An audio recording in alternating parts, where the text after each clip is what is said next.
20,000 people lived underground, and nobody knew. At first, it sounds impossible. How could 20,000 human beings live beneath the earth without the rest of the world truly understanding what was happening down there? No sunlight, no open sky, no visible cities. And yet for centuries, entire communities survived, worked, prayed, stored food, raised children, and prepared for war in vast underground networks that were deliberately hidden from outsiders.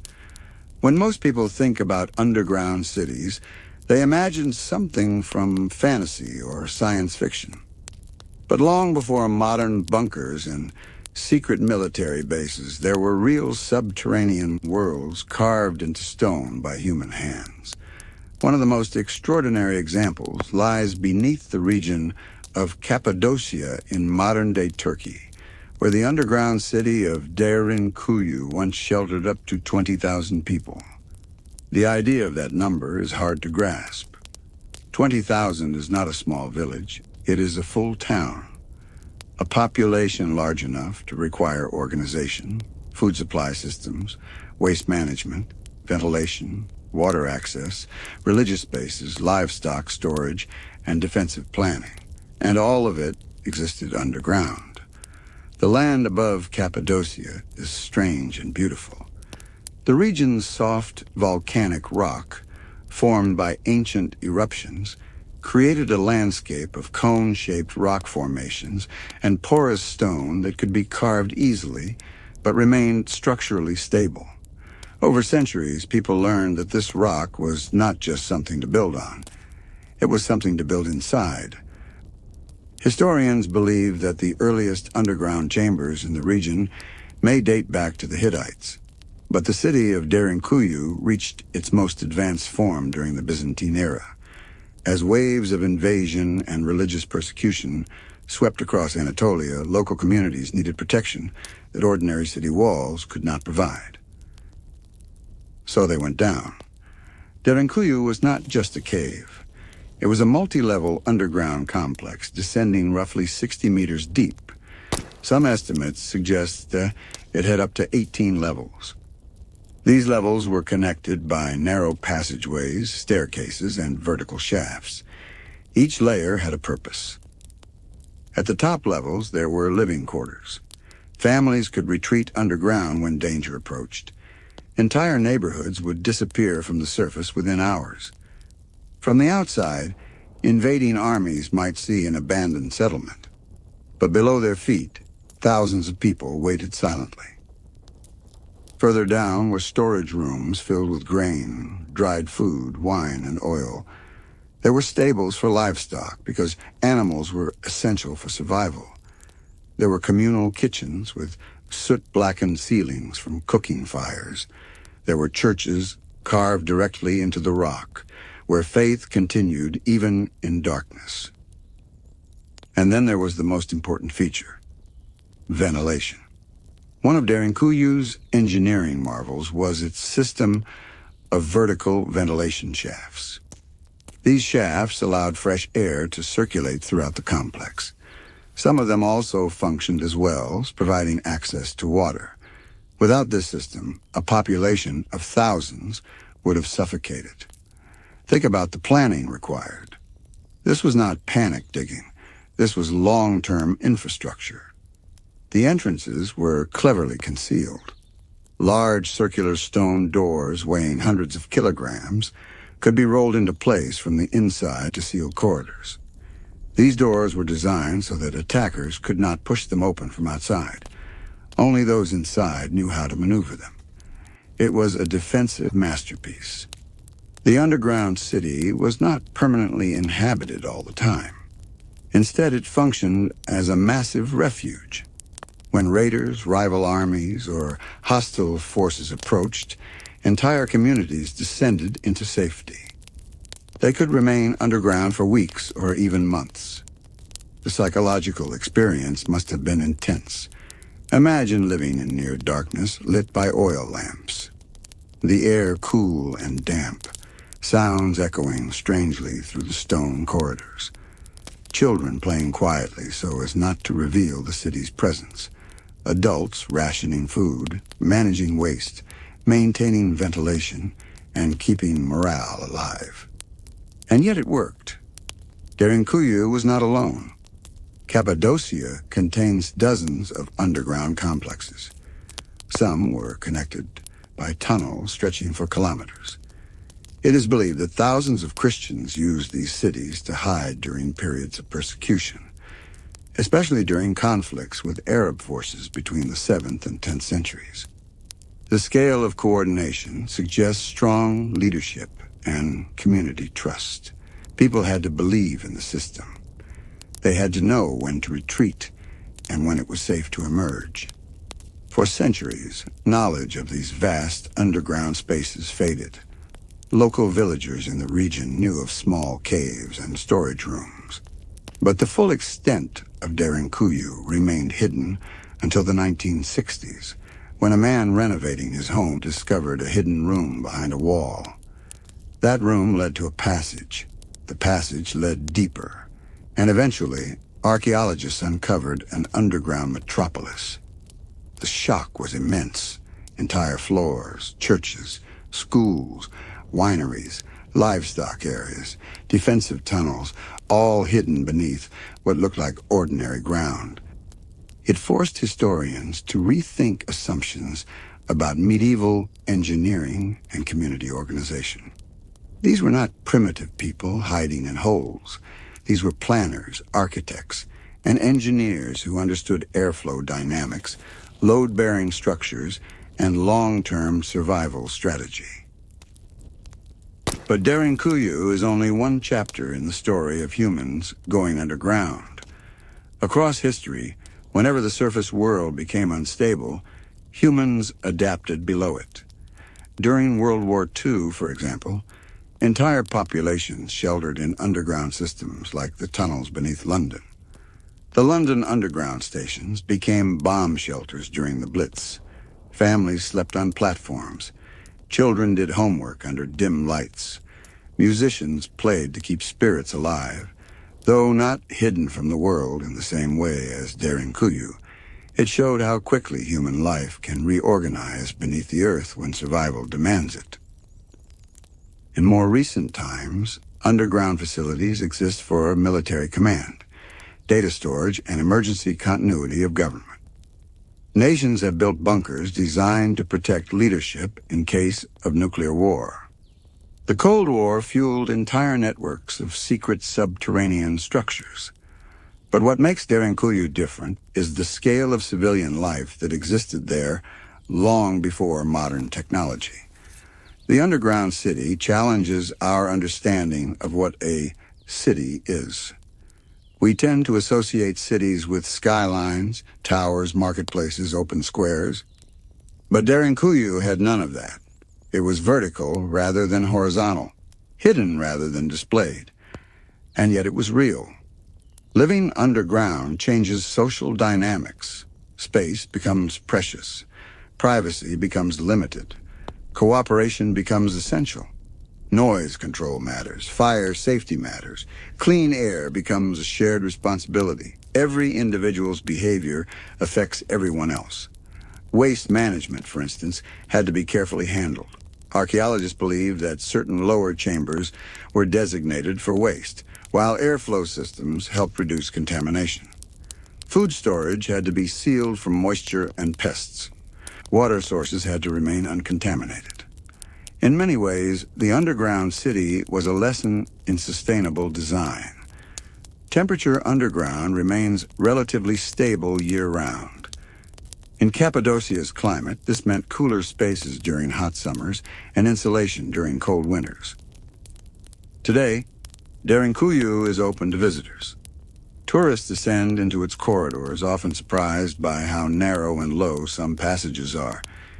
It forces modern people to stoop, to slow down, to feel the closeness of stone. When you stand in one of its underground churches, you realize that for thousands of people, this was not a novelty. It was security. It was protection. It was home, at least temporarily. And perhaps the most haunting part of the story is how easily it remained hidden for so long. 20,000 people could vanish beneath the ground, and invading forces might never realize they were directly above them. The Earth itself became a shield. Throughout history, humans have proven that cities do not need sunlight to exist. They need cooperation, planning, and purpose. Whether carved into volcanic rock in Turkey, built beneath subway systems in wartime Britain, or constructed as hardened bunkers in modern geopolitics, underground life reflects a simple truth. When the surface becomes dangerous, we adapt. The story of 20,000 people living underground is not just about architecture. It is about fear, resilience, ingenuity, and community. It is about how far human beings will go to protect their families and their beliefs. It is about the lengths we take to survive. And perhaps, somewhere in the world today, beneath ordinary streets and quiet hills, there are still places where entire systems exist below our awareness. Silent, prepared, waiting, because history has shown us something extraordinary. The ground beneath your feet may hold far more than you think. When you think about 20,000 people living underground, the first question that comes to mind is simple. How did they actually make it work day after day? Survival underground was not just about carving rooms into rock. It was about systems, organization, discipline, and trust. In a place like Derinkuyu, life below the surface had to function almost like a carefully controlled machine. Every chamber had a purpose, every level had a role, and everyone likely understood their responsibility when the city was sealed. The deeper you went, the more specialized the spaces became. The upper levels were usually for temporary living quarters. Families would gather in small rooms carved from stone. These rooms were simple. Flat platforms for sleeping, niches for lamps, and basic storage areas. There were no large windows, of course. Light came from oil lamps. That meant air quality had to be constantly monitored. Too many lamps in a confined space could suffocate a group quickly. This is where ventilation shafts became the lifeline of the city. Some shafts ran vertically through multiple levels, bringing fresh air down and pushing stale air upward. The largest central shaft in Derinkuyu also functioned as a well, and this was crucial, because the well was carved in a way that it could not be easily poisoned by enemies on the surface. Water security meant survival security. Think about how much water 20,000 people would need. Drinking, cooking, cleaning, caring for animals. Even if the city was occupied only during crises, they had to prepare for long stays. Food storage was equally strategic. Grain silos were carved into the rock itself. These silos protected food from rodents and moisture. Archaeologists found evidence of wine presses and oil presses underground, suggesting that food processing sometimes occurred below ground too. That means people were not just hiding. They were maintaining economic activity even in isolation. Animals were brought underground as well. Livestock provided milk, meat, and labor. But animals also produce waste and consume oxygen, so they were kept in designated stables near ventilation routes. It required constant management.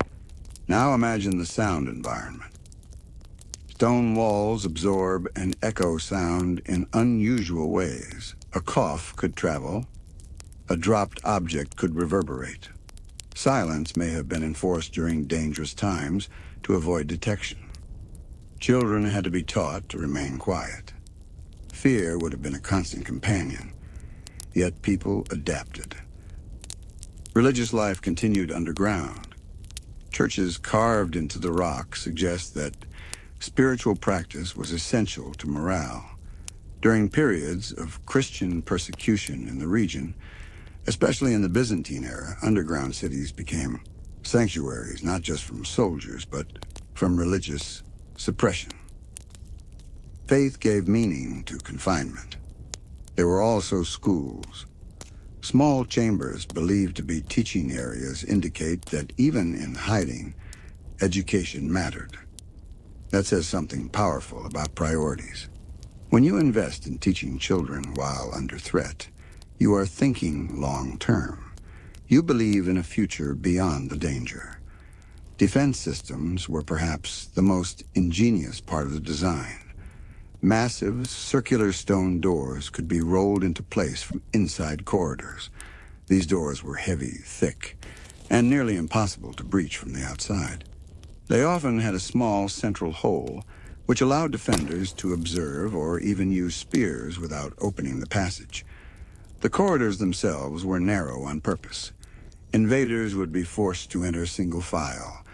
Defenders familiar with the layout would have a huge advantage.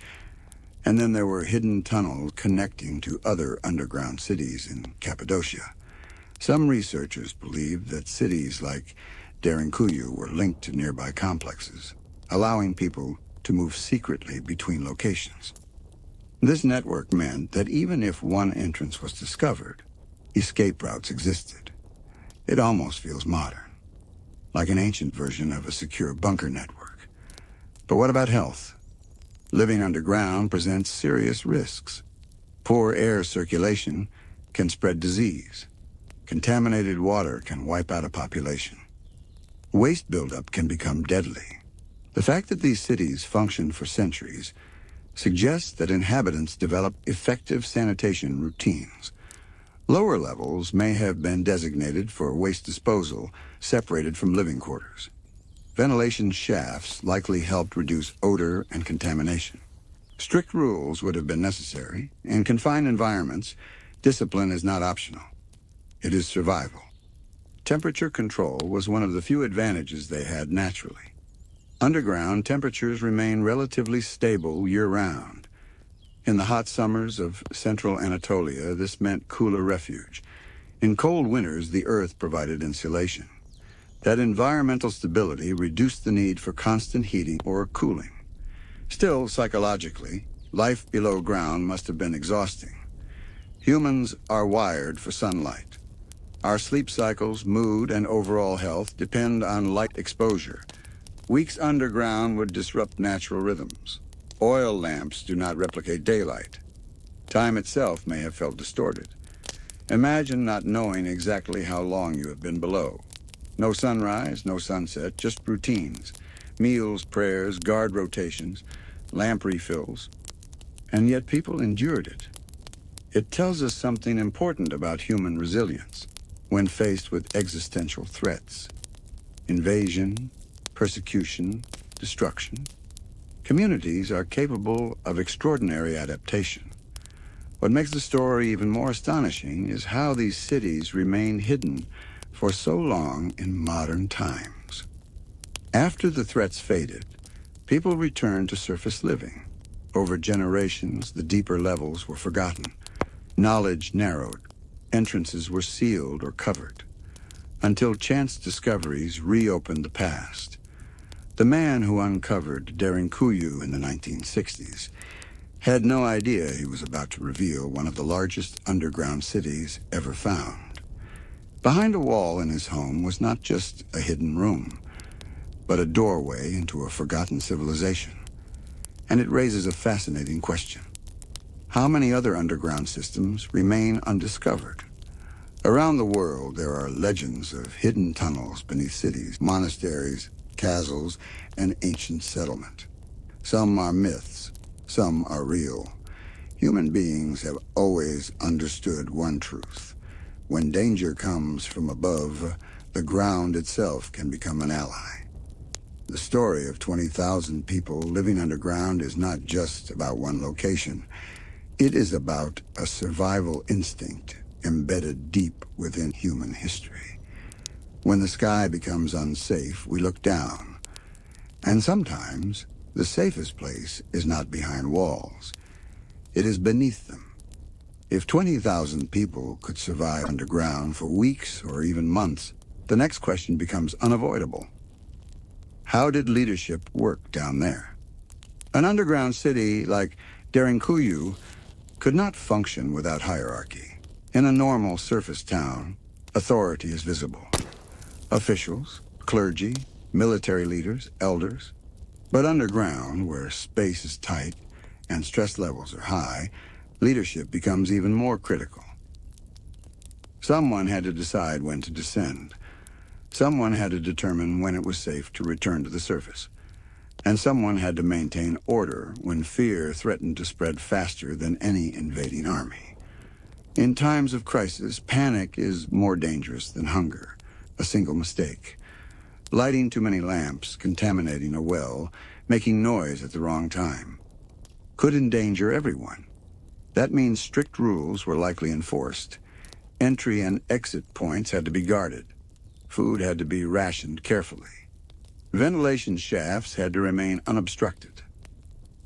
It is possible that community leaders, perhaps religious authorities during the Byzantine period, played central roles in organizing life below ground. Churches carved into the stone were not small afterthoughts. They were structured spaces, some even with columns and apses. That suggests coordinated planning, not chaotic digging.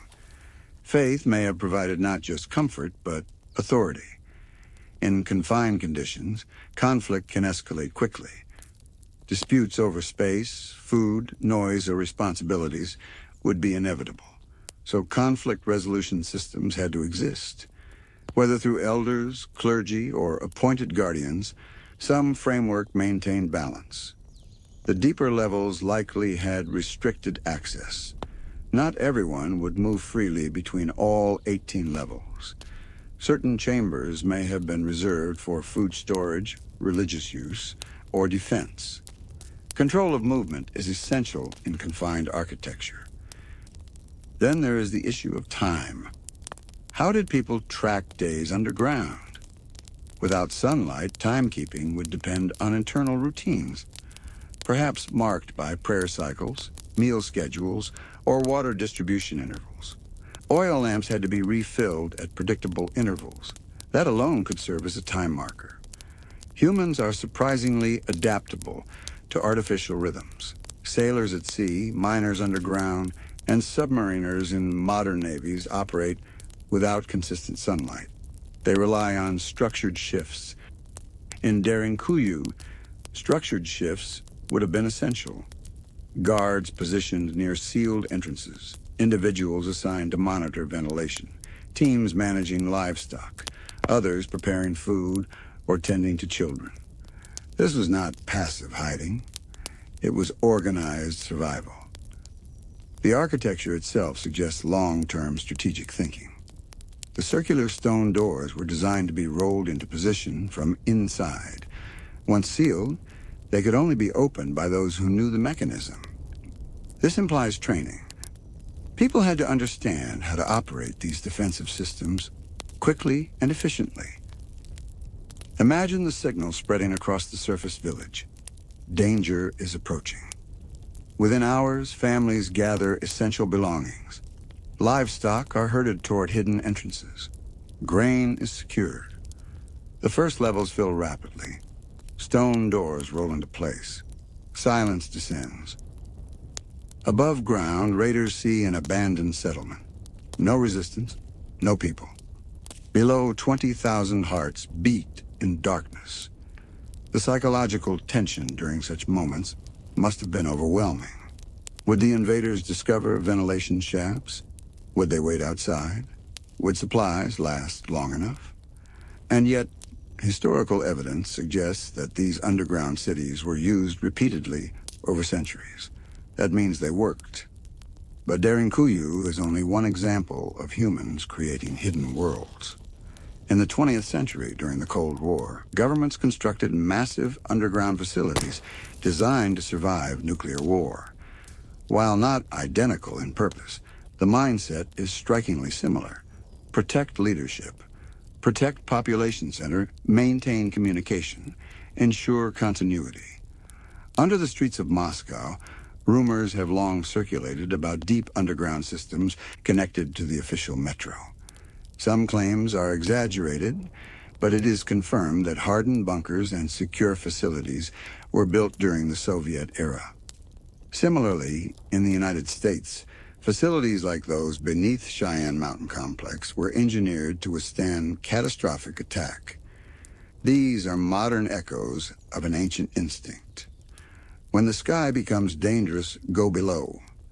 The difference is technology.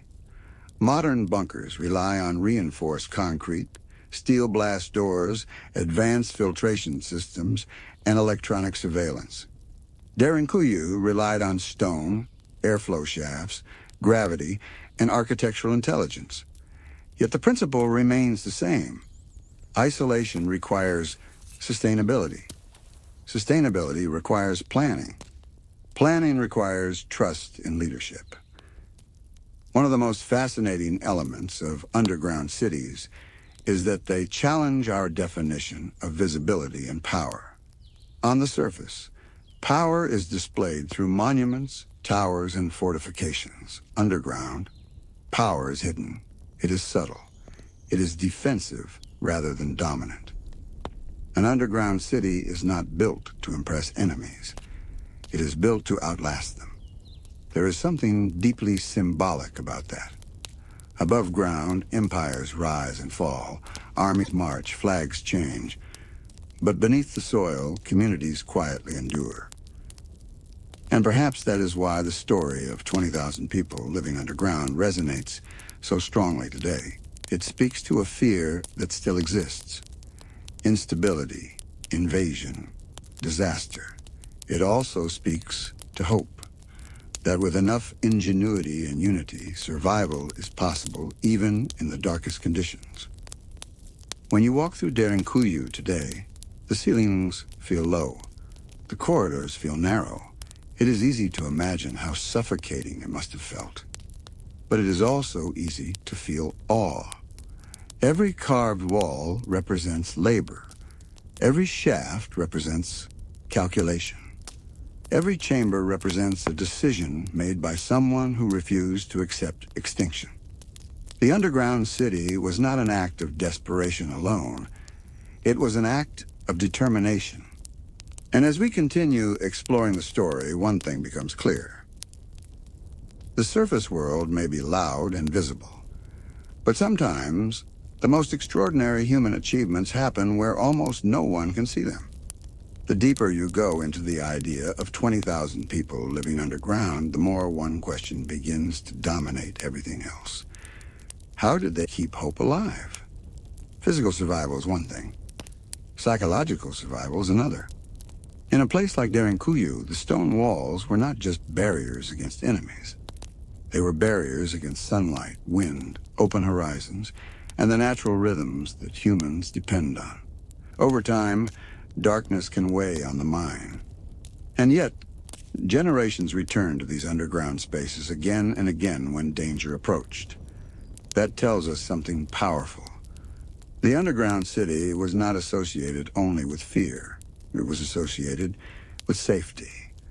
Children who grew up in Cappadocia would have heard stories about the hidden city long before they ever descended into it. They would have known where the entrances were. They would have understood the rules. In a strange way, the underground became part of cultural identity. It was not just a bunker. It was a shared secret. Shared secrets strengthen communities. When everyone knows something outsiders do not, unity grows stronger. That unity may have been one of the greatest survival tools these people possessed. But let's imagine the first days after sealing the stone doors. The sound of the heavy circular slabs rolling into place. The echo traveling down narrow corridors. The sudden awareness that the outside world is temporarily unreachable. Inside, lamps flicker. Families cluster in carved rooms. Leaders assign duties. Water is checked. Ventilation shafts are inspected. Livestock are secured. The first night underground might not have felt terrifying. There would still be adrenaline, activity, purpose. It is the 5th night, the 10th, the 20th, that tests endurance. Without sunlight, circadian rhythms weaken. People may sleep irregularly. Anxiety grows. Rumors spread quickly in enclosed environments. That is why structure would have been critical. Scheduled prayers, scheduled meals, rotating guard shifts. Predictability reduces panic. The churches carved underground were not simply religious decoration. They were psychological anchors. When fear threatens to dissolve order, ritual restores it. It is no coincidence that large communal spaces were carved for worship. In confinement, gathering together strengthens morale. Singing, prayer, shared silence. These are stabilizing forces. Another overlooked factor is craftsmanship. In times of waiting, idle hands can breed unrest. But underground cities like Derinkuyu show evidence of continued work. Grinding grain, pressing oil, repairing tools. Productivity provides meaning. Meaning reduces despair. The architecture itself also demonstrates foresight beyond immediate survival. Some chambers appear to have functioned as schools. Teaching children underground signals long-term thinking. You do not educate if you believe the future is gone. Education is an investment in tomorrow. And tomorrow is the most important idea in any hidden city. Now consider something even more fascinating. These underground complexes were not random expansions. They were engineered expansia. Over centuries, as threats evolved, additional levels were carved. More storage was created. More escape routes were built. It was adaptive architecture. Unlike surface cities that expand outward, underground cities expand downward. That changes everything about design. Weight distribution must be calculated carefully. Structural pillars must remain intact. Ventilation must extend deeper without collapsing. This required knowledge passed across generations. We often underestimate ancient engineering because it lacks modern machinery. But carving an 18-level underground complex using hand tools demands not only strength, but deep understanding of rock behavior. Cappadocia's volcanic tuff is soft enough to carve yet strong enough to support multiple levels. The people who built Derinkuyu understood their environment intimately. They did not fight nature. They worked with it. And perhaps that is why the underground city lasted. Above ground, wars reshaped borders repeatedly. Empires rose and fell across Anatolia. Romans, Byzantines, Seljuks, Ottomans. Yet beneath the soil, the carved chambers remained. History thundered across the surface. Silence endured below.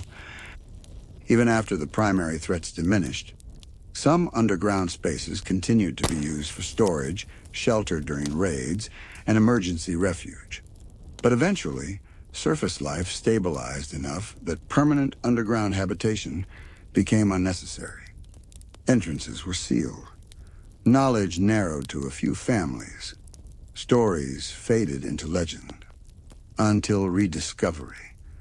When modern archaeologists began mapping Derinkuyu, they were stunned by its scale. Not just its depth, but its complexity. This was not an emergency hole. It was a city. With zoning, infrastructure, defense systems, and spiritual centers. The discovery forced historians to reconsider assumptions about medieval defensive strategy. We tend to imagine castles as the ultimate form of protection. Tall walls, watchtowers, moats. But castles are visible targets. Underground cities are invisible. You cannot besiege what you cannot see. And that invisibility may have been the ultimate advantage. Invaders arriving at what appeared to be an abandoned settlement might assume residents had fled. They would loot surface structures and move on. Rarely would they suspect thousands of people were waiting directly beneath them. This strategic invisibility is deeply relevant even today.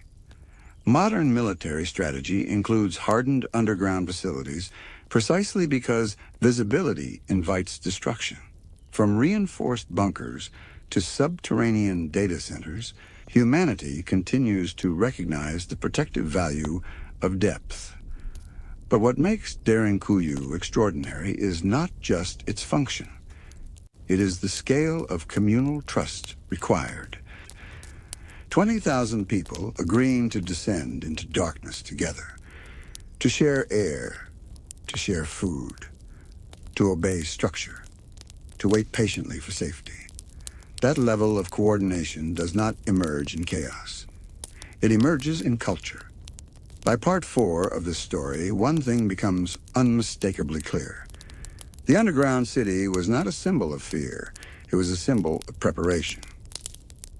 Preparation transforms terror into strategy.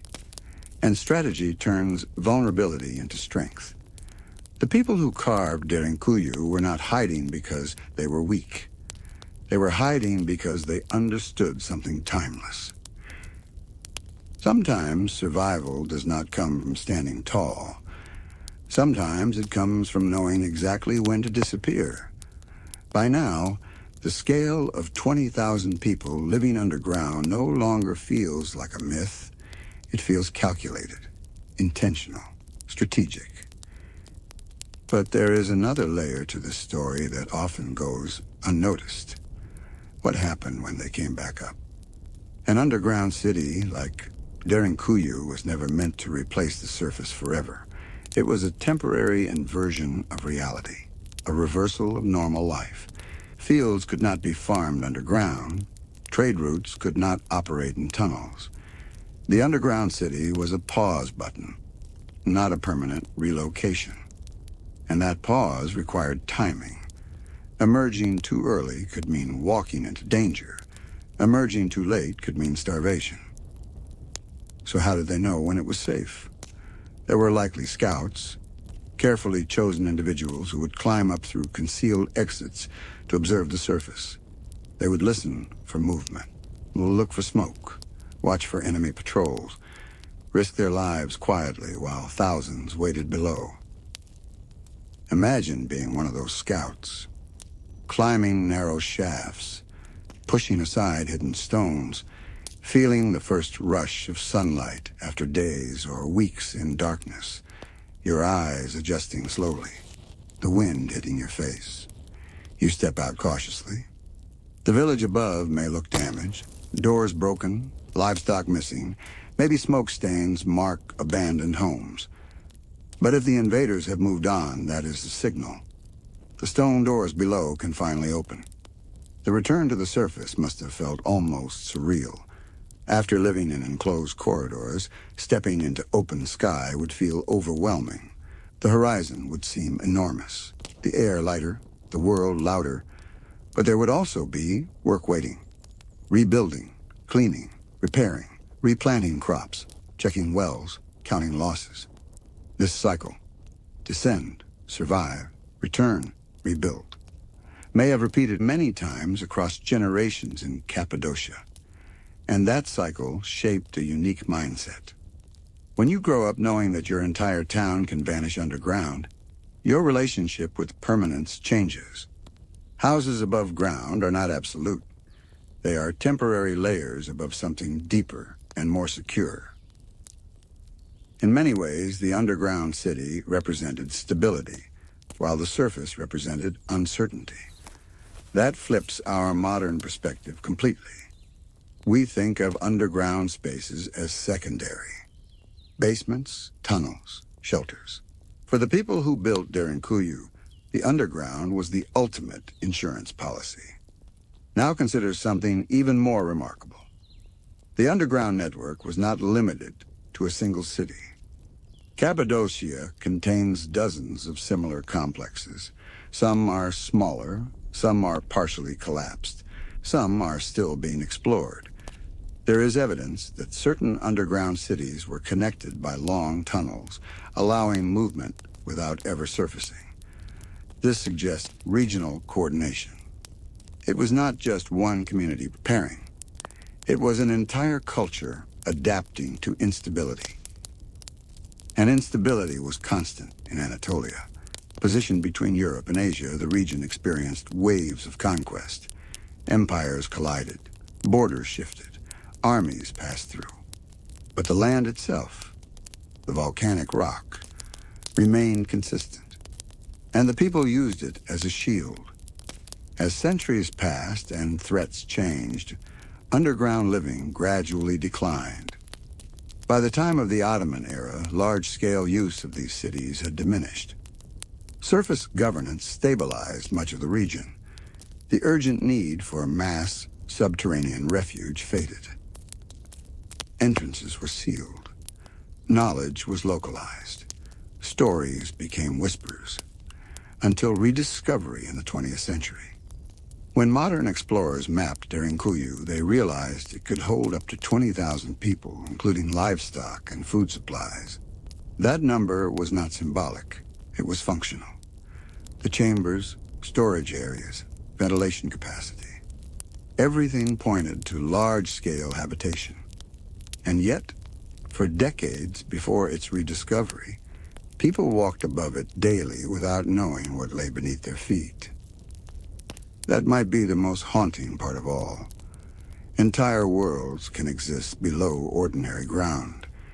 It forces us to reconsider how much of history remains hidden, not metaphorically, but physically. Buried cities, collapsed tunnels, forgotten shelters. Derinkuyu is open to visitors today. Tourists descend carefully through narrow passages. They see kitchens, churches, storage rooms.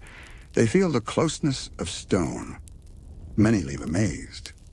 But imagine seeing it not as a visitor, but as someone whose survival depended on it. The narrow corridors would not feel claustrophobic. They would feel protective. The low ceilings would not feel limiting. They would feel strategic. The darkness would not feel empty. It would feel safe. 20,000 people living underground was not an accident of desperation. It was a deliberate system designed by people who understood their environment and their enemies. They did not have satellites. They did not have reinforced concrete. They did not have modern filtration systems. What they had was community, engineering instinct, discipline, and patience. And perhaps that is the deeper message in this story. Human survival has never depended solely on technology. It depends on cooperation.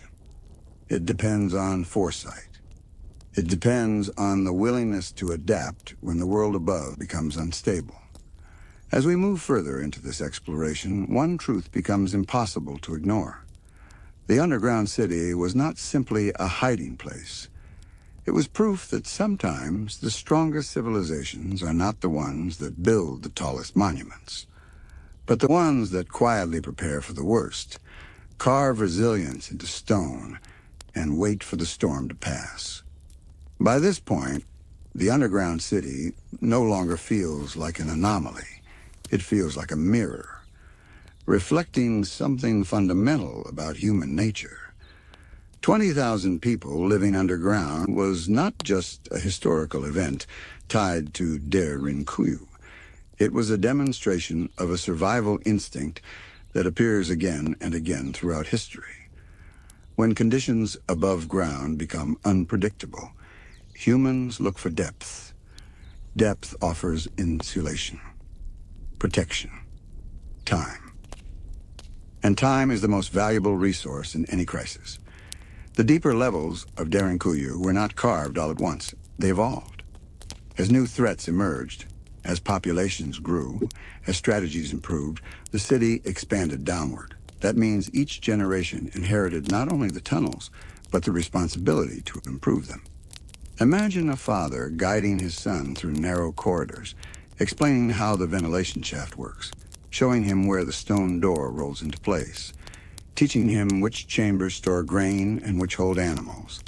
That knowledge transfer was as important as food. Because if knowledge is lost, survival systems collapse. This is one of the most powerful aspects of underground civilizations. They require continuity. You cannot improvise 18 levels of engineered refuge in a single emergency. You must maintain it, inspect it, expand it. That implies something remarkable. Even during peaceful years, people invested labor into spaces they hoped they would never need. Preparation without certainty. That mindset feels strikingly modern. Today, governments maintain emergency bunkers. Corporations build underground data centers. Some individuals construct private shelters. These systems may never be used, but they exist because uncertainty always exists. In a way, Derinkuyu was an ancient continuity plan. But unlike modern bunkers designed for elite leadership, this underground city protected entire communities. Farmers, craftsmen, children, elders, animals. It was inclusive survival. And that is rare. When danger approached, social divisions likely narrowed. Underground, status symbols disappear. There are no grand houses, no ornate facades. Stone walls equalize everyone. In confined space, cooperation is not optional. Now consider the engineering one more time. Ventilation shafts were not decorative features. They were mathematical necessities. Airflow had to move naturally without mechanical assistance. This required understanding pressure differences, shaft diameter, and positioning. Too narrow, and air stagnates. Too wide, and structural stability weakens. The builders found balance. Water access was similarly strategic. Wells were carved in ways that prevented enemies from easily contaminating them. Some shafts were independent from surface wells entirely. That separation protected the population from one of the simplest siege tactics, poisoning water. Even the slope of certain corridors appears intentional.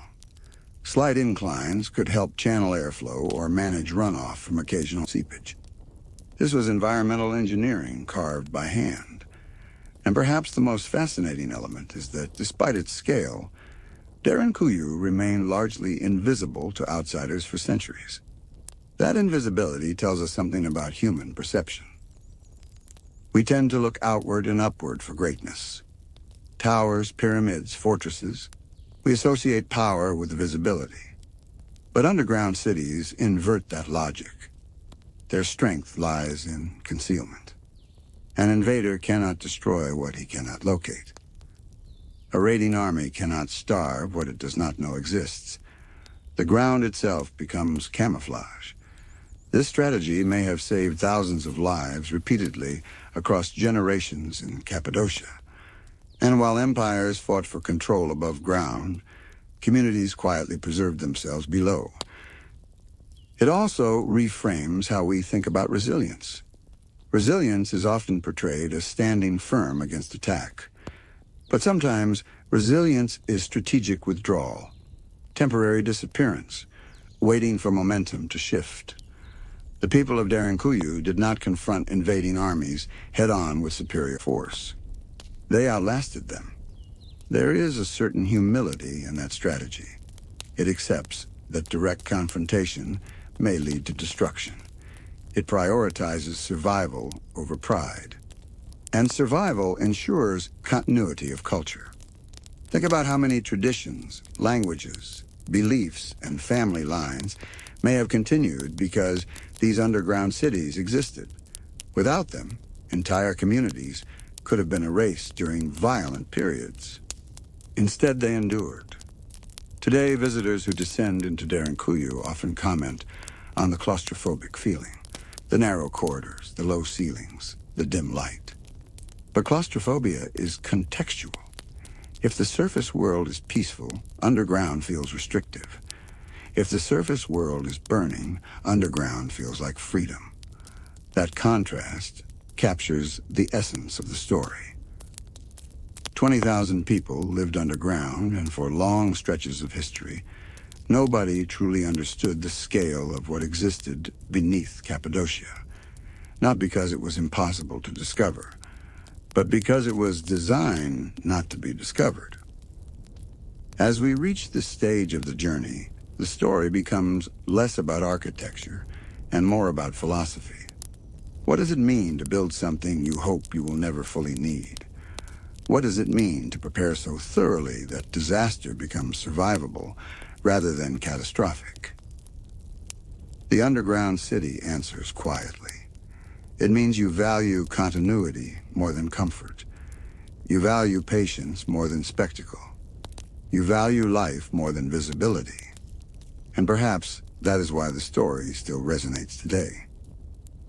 Because even in a modern world of satellites and surveillance, there is something deeply powerful about knowing that beneath ordinary ground, human beings once carved an entire hidden world. Not to conquer, not to dominate, but simply to endure. And endurance, in the long arc of history, is often the greatest victory of all. By now, the underground city feels almost alive, not just as architecture, but as a silent witness to centuries of fear, strategy, and survival. But there is one final dimension we haven't fully explored. What did it mean for identity? Living in a region like Cappadocia meant growing up with a dual reality. There was the visible world, farms, homes, markets, open skies.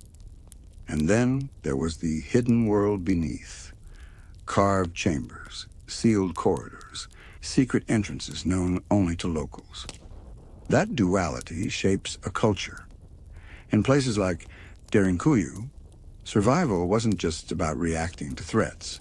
It was about embedding preparedness into everyday life. The underground wasn't an emergency afterthought.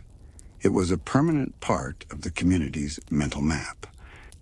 Children likely grew up playing near concealed entrances, knowing not to speak of them to strangers. Adults maintained access points quietly. Knowledge passed from one generation to the next, not through public monuments, but through whispered instruction. That creates a society trained in discretion. And discretion can be as powerful as defense. When people outside Cappadocia thought about cities, they imagined walls and towers. But Cappadocia's strength was absence, the absence of visible targets. If attackers arrived and found little resistance, they might assume the population had fled permanently. Instead, 20,000 people could be waiting below. There is something almost philosophical about that. The underground city represents hidden resilience. Not loud, not boastful, not aggressive. Prepared. And preparation changes how you view power. Most civilizations invest heavily in symbols of dominance. Grand temples, triumphal arches, fortresses rising into the sky. But those symbols can be destroyed, burned, toppled, looted. Carved stone chambers beneath layers of volcanic rock are harder to erase. Even when forgotten, they remain. That permanence is part of what makes Derinkuyu so haunting today. It survived not because it was protected by armies, but because it was protected by obscurity. When rediscovered in the 1960s, it was almost accidental. A wall knocked down during home renovation revealed a hidden passage. That passage opened into corridors, corridors into chambers, chambers into levels. Modern people were stunned not just by its size, but by the realization that it had been there the entire time. Entire generations had walked above it without understanding what lay beneath. That rediscovery forced a reconsideration of medieval life in Anatolia. It challenged the idea that past societies were technologically simple. It showed that large-scale civil defense planning existed long before modern engineering terminology. But it also revealed something more human. Fear does not always produce chaos. Sometimes it produces ingenuity. And perhaps the most striking aspect of the underground city is how ordinary its builders were. These were not mythic figures, not legendary kings commanding vast industrial workforces. They were farmers, masons, clergy, families responding to recurring threats. They carved survival into stone with patience. They designed airflow systems without electric fans. They stored food without refrigeration. They maintained order without modern communication systems. And they did it repeatedly. 20,000 people living underground was not a single dramatic moment. It was a recurring strategy refined over centuries. In many ways, it represents a quiet form of resistance. Instead of confronting invading forces directly, they denied those forces what they wanted: people to conquer, communities to dominate. They refused to be available targets. That kind of resistance leaves fewer dramatic battle stories, no epic clashes, no towering siege engines, but it preserves lives. And preserved lives create continuity. When we look at history, we often focus on wars and conquerors. Names of generals, dates of battles, maps of shifting borders. But beneath those events, there are stories of communities who simply endured. Derinkuyu is one of the most powerful physical reminders of that endurance. Today, visitors descend carefully into its corridors. They lower their heads to pass through narrow tunnels. They feel the cool air rising from deep shafts. They see the circular stone doors that once sealed entire populations away from danger. For a moment, they experience what it means to step into a hidden world. And maybe that is the lasting power of the story. 20,000 people lived underground, and for long stretches of time, nobody outside truly knew. Not because they were primitive, not because they were weak, but because they understood something timeless. Visibility attracts conflict. Depth provides survival. The underground city is not just an archaeological site. It is a lesson carved into rock. A lesson about preparation, about unity, about knowing when to stand firm and when to disappear. And perhaps most importantly, it reminds us that some of humanity's greatest achievements are not the ones that rise into the sky, but the ones that quietly endure beneath our feet, waiting patiently for the world above to calm down. At this stage of the story, the underground city is no longer just a marvel of engineering. It becomes a symbol. 20,000 people living underground was not simply about hiding from danger.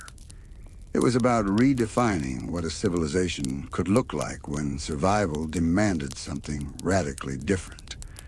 When we think about cities, we imagine growth upward. Towers, rooftops, skylines. Progress often feels vertical. But in places like Derinkuyu, progress moved downward. And downward required a different mindset. There is something deeply humbling about carving your future into stone beneath the earth. It means accepting that the surface world is unpredictable.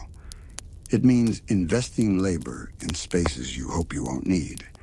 It means teaching your children not only how to farm or trade, but how to disappear safely. Disappearance, in this context, was not defeat. It was strategy. Think about how unusual that is in human history. Many societies equate strength with visibility. Banners raised high, walls towering above the landscape. But the underground city rejected spectacle. Its strength was secrecy. And secrecy requires discipline. 20,000 people could not simply rush underground in chaos. There had to be signals, protocols, agreed-upon responsibilities. Livestock had to be moved quickly, entrances sealed efficiently, food secured, ventilation checked. That level of coordination suggests trust within the community. Trust is invisible, but it is foundational. Without trust, confined spaces become dangerous. Suspicion spreads, order collapses. But the repeated successful use of underground cities in Cappadocia tells us that order held, and that continuity is perhaps the most extraordinary achievement of all. Now step back and imagine the broader region over centuries. Armies move across Anatolia. Empires clash. Political control shifts. Languages change. Religions rise and fall. On the surface, everything looks unstable. Yet beneath the ground, the carved chambers remain unchanged, silent, ready. It creates a strange contrast between movement and stillness. The surface is noise. The underground is patience. That patience allowed entire communities to outlast moments of extreme violence. And by outlasting those moments, they preserved culture, stories, traditions, family lines. We often measure power by expansion, but survival is its own form of power. The rediscovery of Derinkuyu in the 20th century didn't just reveal architecture. It revealed a mindset that feels surprisingly modern. Today, societies invest in disaster preparedness, emergency planning, continuity systems. We build shelters for hurricanes, bunkers for war, backup systems for data. The instinct hasn't changed. The tools have, but there is a profound difference between modern emergency systems and ancient underground cities. Modern systems often protect institutions, governments, corporations, infrastructure. Derinkuyu protected people, families, farmers, children, entire communities. It was not built for elite survival. It was built for collective survival. And that collective focus may be the most powerful lesson embedded in those stone corridors. When survival becomes a shared responsibility, resilience multiplies. When preparation becomes cultural, not individual, endurance becomes possible, even in extreme conditions. 20,000 people living underground forces us to rethink assumptions about vulnerability. Those communities were not powerless simply because they lacked large standing armies or towering fortresses. They leveraged geography, they leveraged engineering, they leveraged unity. They transformed the Earth itself into an ally. And maybe that is the quiet brilliance of the story. The land that once experienced volcanic eruptions millions of years ago eventually provided refuge for thousands of lives. What began as geological violence became geological protection. Nature shaped the rock. Humans shaped the refuge. Together, they created a hidden world capable of sustaining life in times of chaos. As we reach this part of the journey, the image becomes clear. Above ground, history roared. Below ground, humanity endured. 20,000 people lived underground, and the world above moved on, unaware that directly beneath its footsteps, entire communities were breathing in darkness, waiting for safety to return. That waiting was not passive. It was purposeful. And in that purpose lies one of the most powerful truths in human history. Civilizations do not survive because they are loud. They survive because they are prepared. They survive because they adapt. They survive because when the world becomes unstable, they are willing to rethink everything, even the very direction in which they build. Upward is impressive. Downward can be eternal. By now, the underground city feels less like a historical curiosity and more like a philosophy carved into stone. 20,000 people living underground was not just an emergency reaction. It was a worldview shaped by repeated exposure to uncertainty. It said something profound. Security is not always found in dominance. Sometimes it is found in design. In places like Derinkuyu, survival depended on understanding patterns. Invasions were not random events. They were cycles. Raids followed routes. Armies moved with seasons. Political instability rose and fell. The people of Cappadocia studied those patterns even if they did not record them in modern military manuals. They learned when danger was likely. They recognized warning signs, and they built a system that could be activated quickly. That activation process must have been almost ritualistic. Word spreads across the village. Perhaps a rider arrives with news. Perhaps smoke signals are seen in the distance. Perhaps distant dust clouds signal approaching forces. There is no panic, because there is a plan. Families gather essential supplies. Doors are secured, entrances are open, the descent begins. This is not chaos. It is choreography.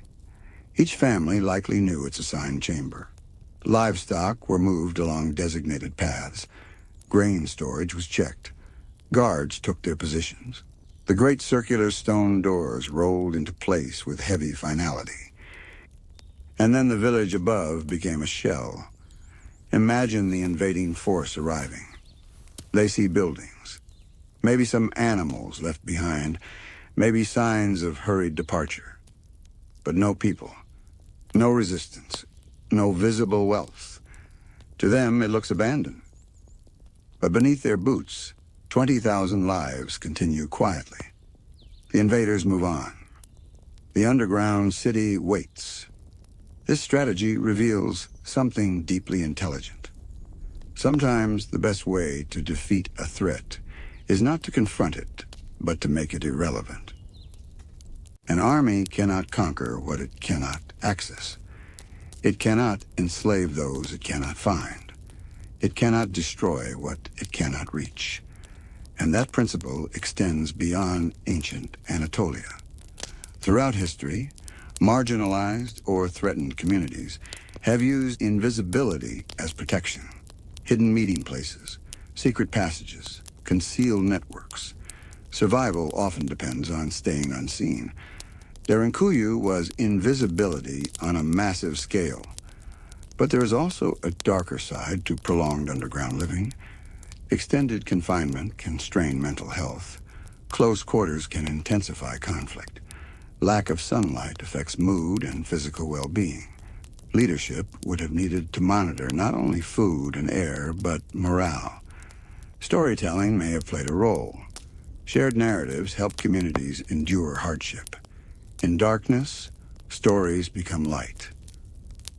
Perhaps elders told children tales of past invasions survived. Perhaps they reminded everyone that this was temporary, that the surface would be theirs again.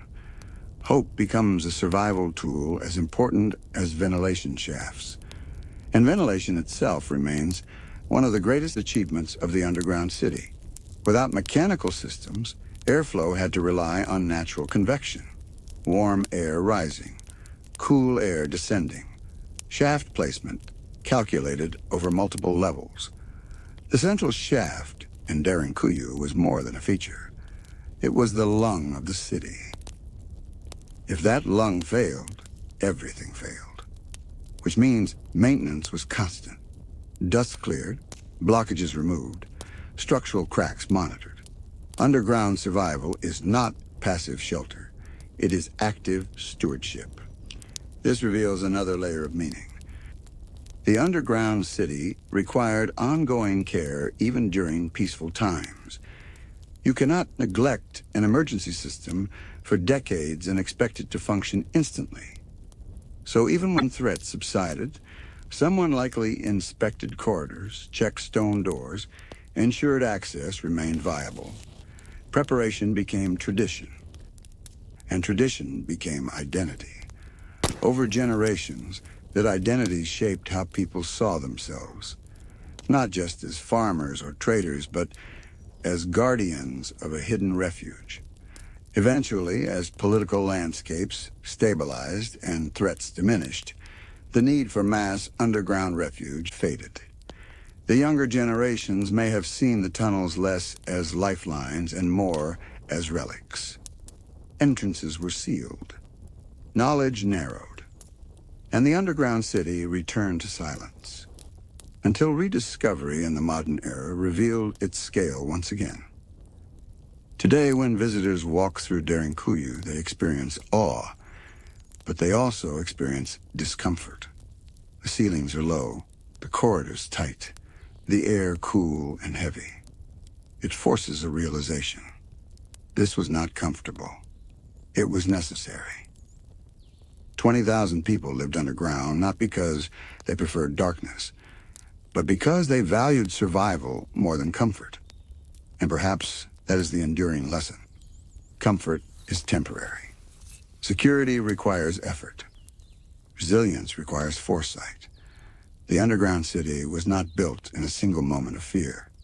It was carved across centuries of awareness that the world above could shift violently without warning. And instead of surrendering to that uncertainty, the people of Cappadocia carved certainty in stone. They built depth. They built patience. They built time. As this story continues, it becomes clear that Derinkuyu is more than an archaeological wonder. It is a testament to something deeply human. The refusal to vanish simply because the surface world becomes dangerous. Sometimes survival means standing tall.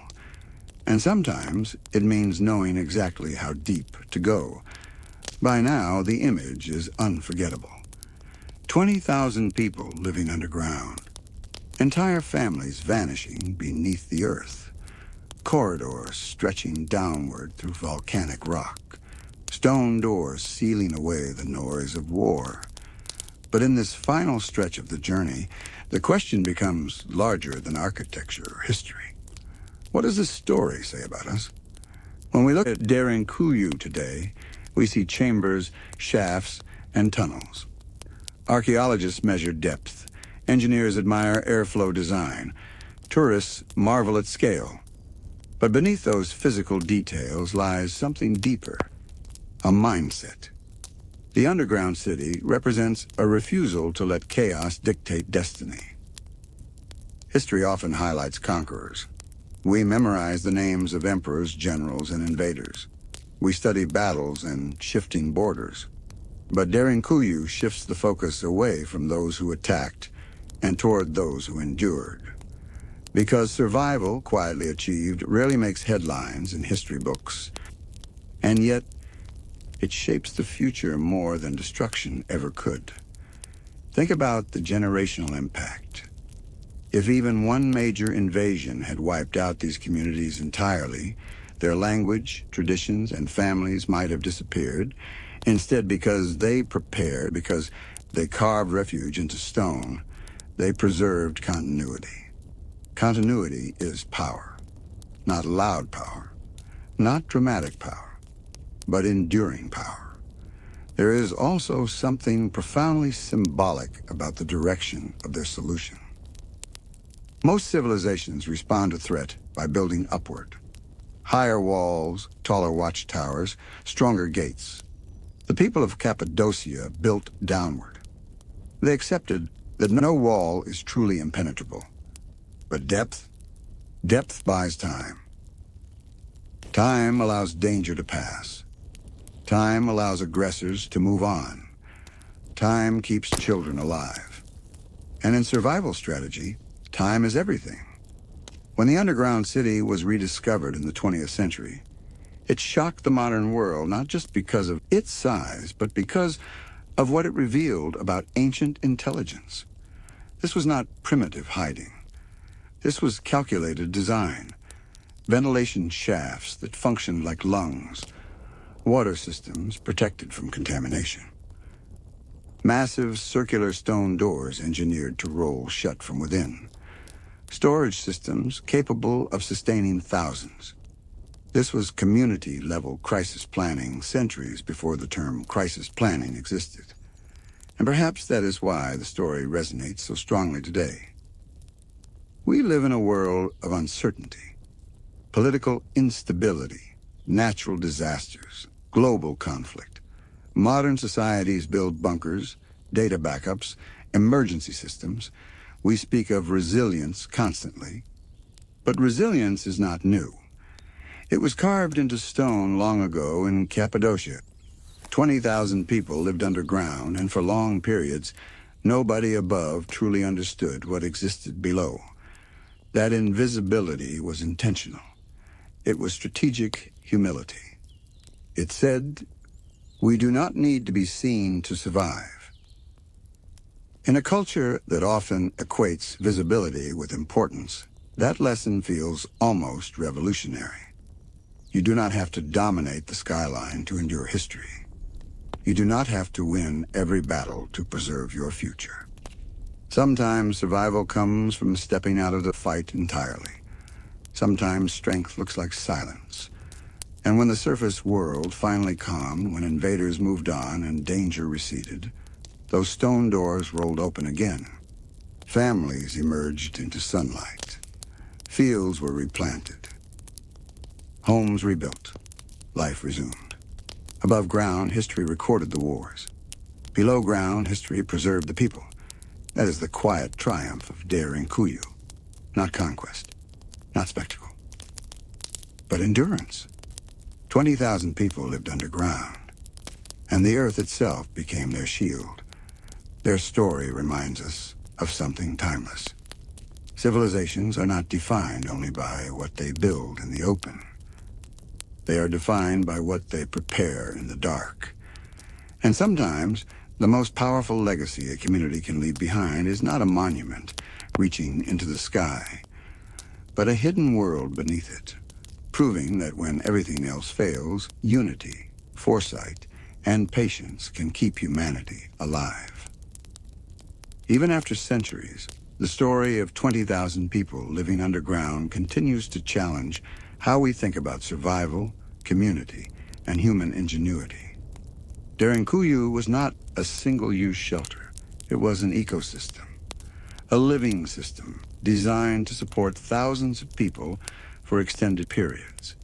Every corridor, chamber, and shaft had a purpose. Every design choice reflected foresight. Every level told a story of adaptation. Consider the social dynamics. In such confined quarters, conflict could have been disastrous.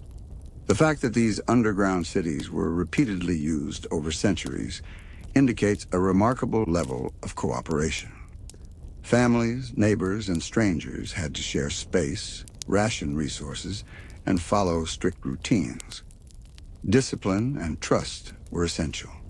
Without them, the system would collapse. Religion and culture played a critical role in maintaining morale. Carved chapels, small altars, and designated gathering spaces were more than spiritual centers. They were anchors of hope. Prayer and ritual provided structure, reassurance, and a sense of purpose, reminding people that their endurance had meaning beyond mere survival. Children were educated underground. Schools and teaching chambers suggest that even while in hiding, communities invested in the future. This was forward thinking. Survival was not just about the present moment, but about ensuring the continuity of knowledge, tradition, and identity for generations to come. Defense strategies were equally ingenious. Massive stone doors could be rolled into place quickly, isolating different levels. Narrow corridors forced invaders into single-file movement, giving defenders a significant advantage. Some cities were connected through secret tunnels, creating a network of escape routes and supply lines invisible to outsiders. Yet the psychological challenges were immense. Darkness, limited space, and the absence of natural light could erode mental health. Structured routines, communal activities, and purpose-driven labor, from tending livestock to processing food, were essential for keeping fear and despair at bay. What makes Derinkuyu extraordinary is the scale and sophistication achieved without modern technology. No electrical systems, no advanced materials, no mechanical ventilation. Only human ingenuity and intimate knowledge of the environment. Above ground, empires fought, rose, and fell. Entire civilizations clashed for dominance. But below ground, people endured. The city was invisible to invaders, to historians, and to the world for centuries. Its secrecy was its greatest defense, allowing communities to survive repeated threats without confrontation. Even today, walking through Derinkuyu gives a visceral sense of that endurance. Low ceilings, narrow corridors, and the faint smell of stone remind visitors that life underground was neither easy nor comfortable. And yet, it was a lifeline, a testament to the power of planning, community, and resilience. The story of 20,000 people living underground is more than a historical curiosity. It is a timeless lesson. Survival often depends less on visibility and spectacle, and more on preparation, cooperation, and the courage to endure in silence. Civilizations can rise and fall above ground, but true resilience. The kind that preserves life, culture, and knowledge, often thrives beneath the surface. Derinkuyu is proof that sometimes the most extraordinary human achievements are hidden from view, waiting quietly for the world above to understand their significance. As we reach the conclusion of the story, the enormity of 20,000 people living underground comes into sharp focus. It was not just an architectural marvel. It was a testament to human resilience, ingenuity, and foresight. Derinkuyu, along with other underground cities in Cappadocia, was the product of generations. Each level carved, each ventilation shaft dug, each storage chamber organized. All of it required careful planning, disciplined labor, and an intimate understanding of the environment. The people who built these spaces were ordinary. Farmers, craftsmen, families. Yet they achieved something extraordinary, a fully functional, self-sustaining city hidden from the world above. Survival underground demanded more than engineering. It demanded trust, cooperation, and social structure. Families had to follow strict routines. Guards monitored entrances, airflow, water supply, and food storage were maintained meticulously. Children were educated. Religious rituals and communal gatherings maintained morale. In these confined spaces, culture, discipline, and hope became as essential as grain and water. The design was brilliantly defensive. Circular stone doors could seal entire sections. Narrow corridors slowed intruders, and hidden tunnels allowed escape and communication. Invaders often found only empty villages above, unaware that thousands of lives continued safely beneath their feet. The city's greatest weapon was invisibility, a strategy that made physical confrontation unnecessary and preserved lives across generations. Beyond the practical, there is a philosophical lesson. Derinkuyu teaches that survival is not always about confrontation, spectacle, or dominance. True resilience often lies in preparation, patience, and adaptability.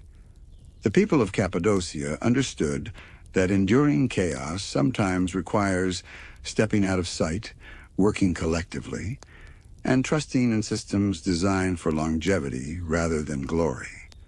When modern explorers uncovered Derinkuyu in the 20th century, the world saw the scale of this achievement. Yet for centuries, it remained hidden, proving that some of humanity's greatest feats are not visible, not celebrated, but silently enduring. Above ground, empires rose and fell, wars reshaped borders, yet below life persisted. 20,000 people lived underground, breathing, working, praying, teaching, surviving. And in doing so, they preserved their communities, culture, and knowledge. Derinkuyu is more than an underground city. It is a monument to human ingenuity, a lesson in resilience, and a reminder that sometimes the deepest strength lies not in what is seen, but in what is carefully hidden, patiently maintained, and quietly endured. In the end, the story of these underground dwellers speaks across time. True survival is not about fighting every battle above ground. Sometimes it is about knowing when to disappear, endure, and emerge stronger when the world is ready. 20,000 people lived underground, and for centuries, the world above never knew. But they endured. And that endurance is a story that will never be forgotten.